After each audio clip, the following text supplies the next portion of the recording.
No mercy, no respite! So, Warhammer War Journal. What is it? I'll start by stating the obvious. I'm new to the Warhammer hobby. So this will be a series of videos from the perspective of someone who's a few months into the hobby now, give or take. With this video, I'll be giving regular updates on my collection and documenting anything to do with the hobby, so like games, just various stuff to do like that, anything to do with Warhammer related. I've also produced an Instagram to go alongside this. Here you'll be able to see any of the images used in the video, and also maybe some more that I do outside of just creating these videos. I'll also provide the thumbnail or various different versions of thumbnails if I change my mind at any point during the production process. So yeah, needless to say, I'll try and get one of these out every few months, maybe not every month, but we'll see. Probably more towards the back end of the month too. So, I've got 4 small armies on the go at the moment, all at various stages of different progress. You got some that are nearly done to some that haven't even been base coded yet. So, so that's pretty much how that is. I'll be running them down with you now. So let's start off, shall we? Come, show me what passes for fury among your misbegotten kind! I started collecting Warhammer with the Imperium collection from Hatchet.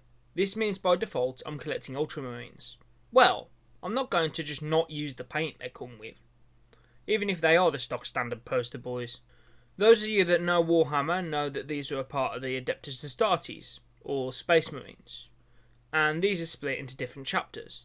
Think along the same lines as the Clone Legions from the prequels. A number of these chapters have different rules in different codexes and codex supplements. Say for instance, Codex Blood Angels. They are a primarily melee focused faction. I have 2 Space Marine armies on the go, and I'll explain more later on. But the first of them are Ultramarines. First off, I've got some Assault Intercessors. These are the main troop choices included as part of the collection. There are 3 that I've got almost completed. However, they need a little bit of cleanup and they need their eye lenses doing. Then there are another 5 that I'm yet to even put a brush to. This is because I've been painting a lot of Space Marines, so I've been working on some other armies, stop myself from getting burnt out. So there's a lot of Marines that are yet to even meet a paintbrush. Now we've got those out of the way, let's talk about some Aggressors. These lads are equipped with flamethrowers and are probably some of my favourite Marine designs. I'll be interested to see how they play when I get the 3 of these lads on the table, as the 3 that come with it as part of the Imperium collection are actually the 3 that you can field. Now, let's go up the chain of command and start looking at some of these HQ choices, shall we?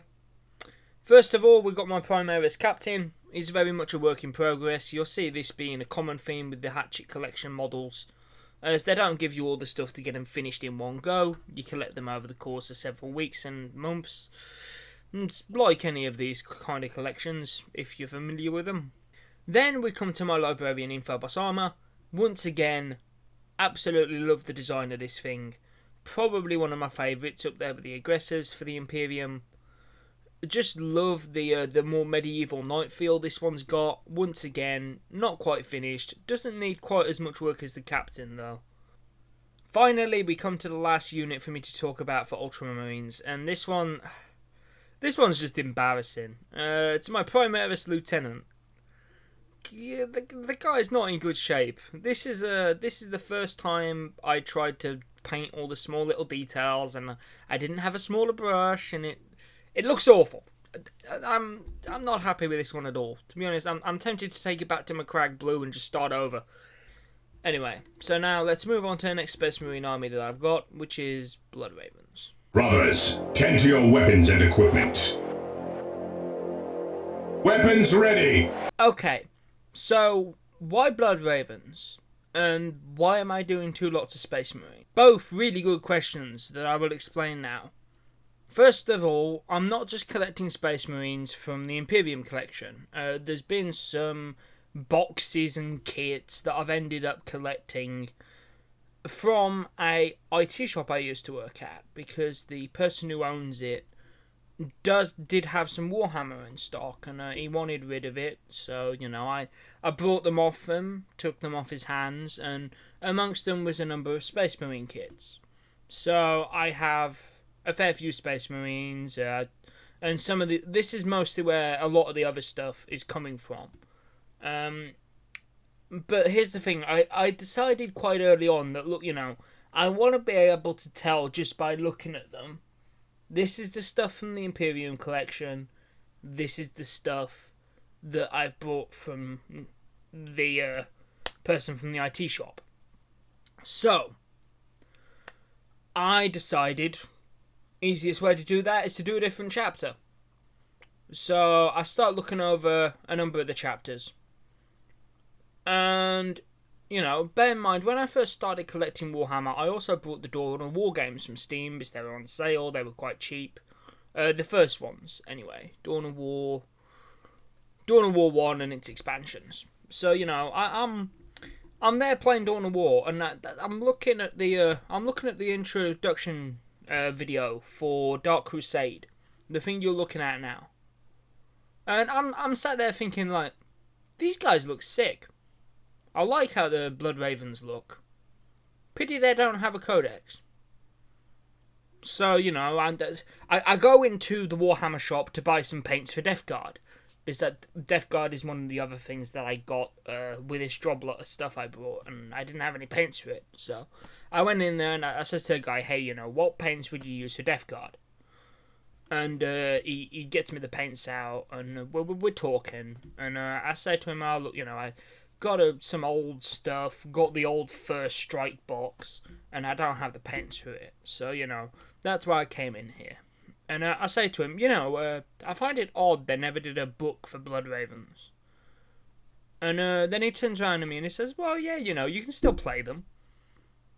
Because you can just use somebody else's codex, or you could use Successor Chapter rules. You could, you can still play them if you so wish. So then I decided, okay, you know what? I'm painting some Blood Ravens. These guys look cool.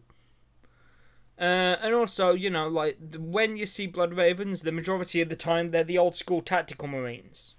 So I'm thinking, mine are Primaris. I'm going to do some Primaris Blood Ravens. Might be something that's a little bit different. Something that people, I say it might be something that's a little bit different, but I guarantee you I'm not the first person to think of painting Primaris Blood Ravens. There's probably loads of them on eBay if you have a look. I was actually horrified at how easy it would be to find Blood Raven models on eBay. But yeah, part of the reason I mentioned is the fact that playing with Blood Ravens, it gives me some flexibility. I can try different rules before having to commit to go and buy a whole new army, buy all new paints, and it's just something to allow me to play around with different rule sets and such. And also, to be honest, they just look really cool, and I was watching a lot of beginners videos to Warhammer, and a lot of people says, hey, it's the rule of cool, just buy the thing you think looks the coolest. Especially when you're starting out, because at the end of the day, you're going to want to be motivated to finish it. So, now, let's talk over what I've got. To be honest, I've got a couple of Intercessors so far. That's all I've actually got painted up in the proper scheme. These are a combination of the guys from the Start Painting set and the guys from the First Strike box. Now, you'll notice one of them is painted differently. And that is because what you're looking at here is the evolution of the way I've painted.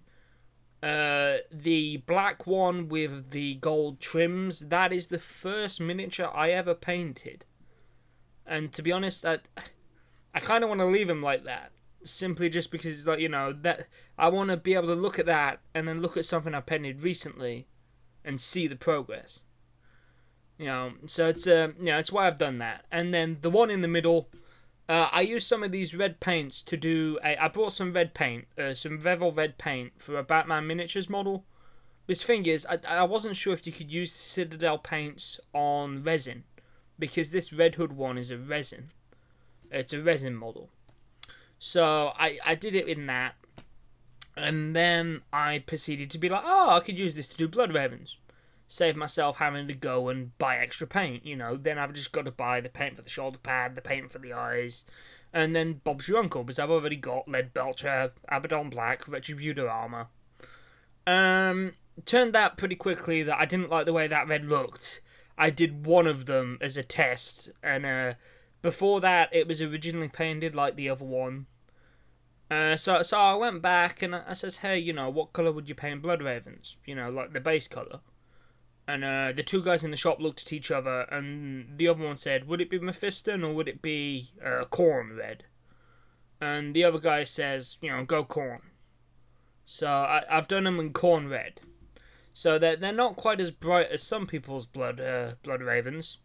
But I do personally quite like them. I like the darker red. I think it looks very nice. Especially considering the fact that I'm not too... This is probably going to be considered heresy, but I'm not too fond of the way things like Agrax Earthshade looks on minis. Oh, yeah, I can hear you guys booing from the other side of the screen, but... You know, it's... I personally like the way they look, just clean as they are.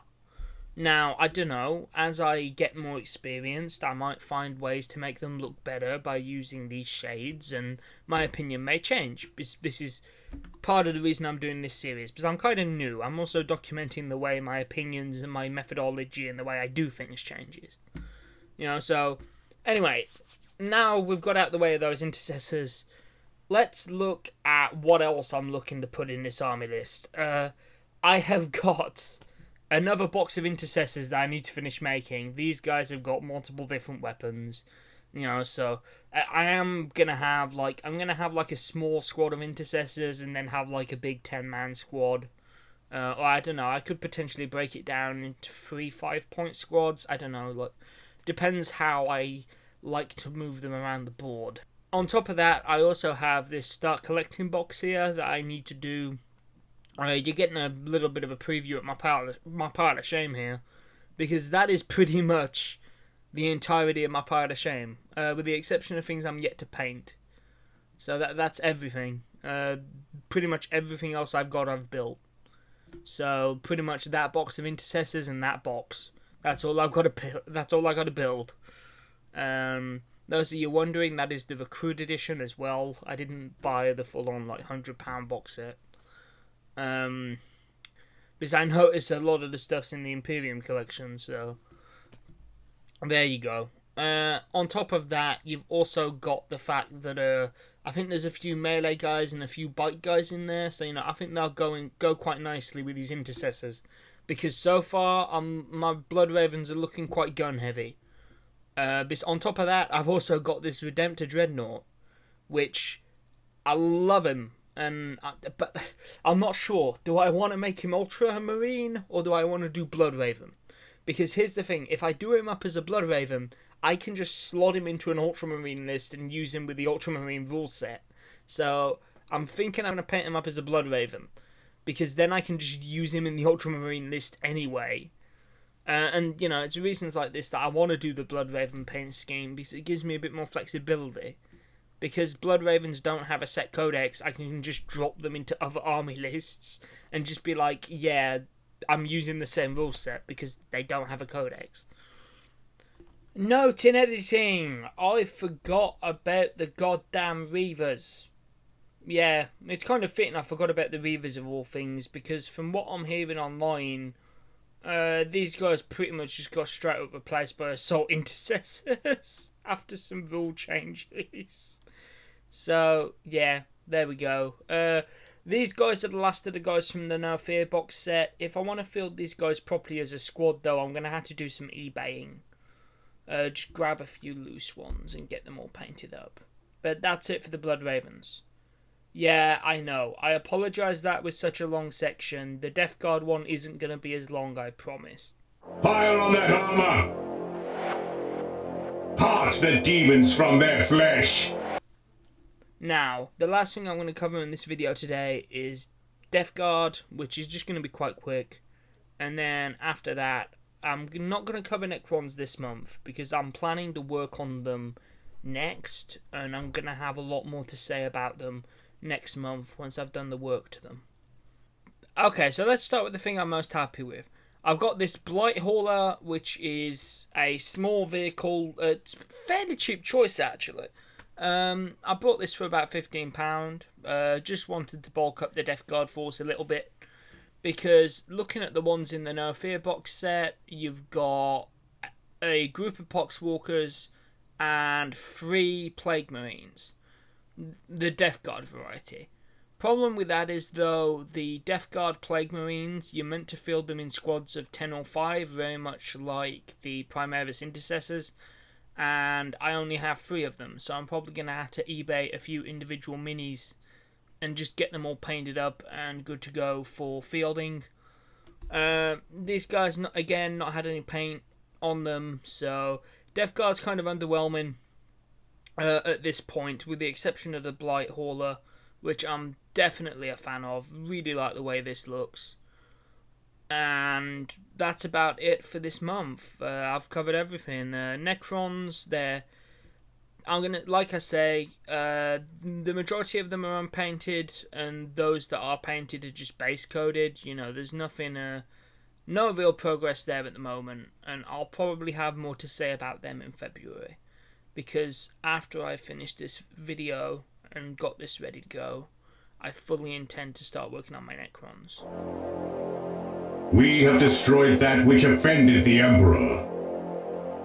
That's pretty much how that is at the moment. I'll be running you over now. So that's pretty much how that is. I'll be running them down with you now.